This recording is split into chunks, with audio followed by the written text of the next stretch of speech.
have also criteria, in our case, we have to follow that takes us to the Nottawasaga Conservation Area, where we have to work with the requirements that they put forward in terms of elevation, floodplains, the amount of fill we have to bring in, a number of criteria that they set forth that we had to accommodate. And I think as a builder and going through the process of permitting, working with the conservation authorities can be seen as a challenge, or can be seen as almost a thorn in the side with delays.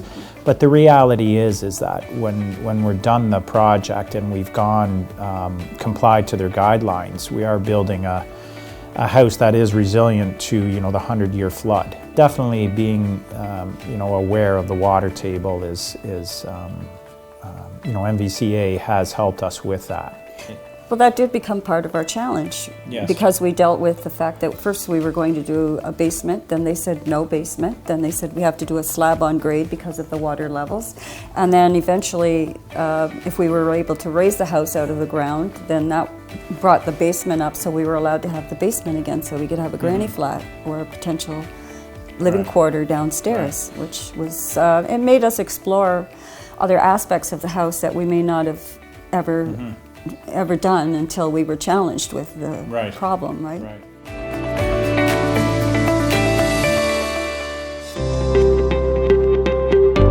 This lot is governed by the Nottawasaga Conservation Authority, so they set us an elevation based on a 100-year flood.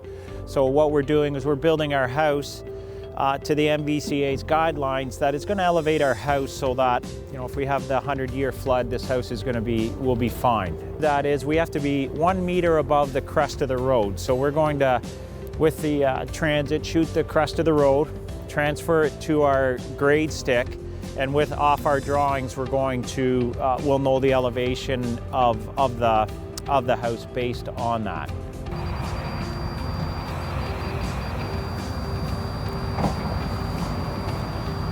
And then that's it there. So from that mark, we're going to work off the drawings, do our math, and set the top of the foundation. And then from the top of the foundation, we're going to work down to the underside of our footing.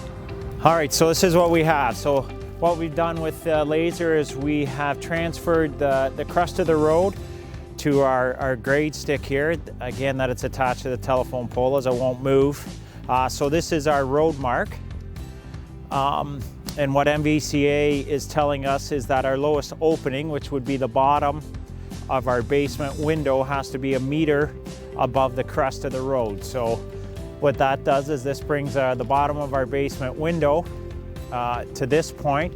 Our windows are from the underside of our basement window to the top of foundation is 3'6". So we've taken this, from this mark, we've come up 3'6", and that now is telling us the height to the top of our foundation. Our foundation wall, including the footing, is 9 feet from the top of our foundation. So from that mark, we'll be able to set the elevation of our footing.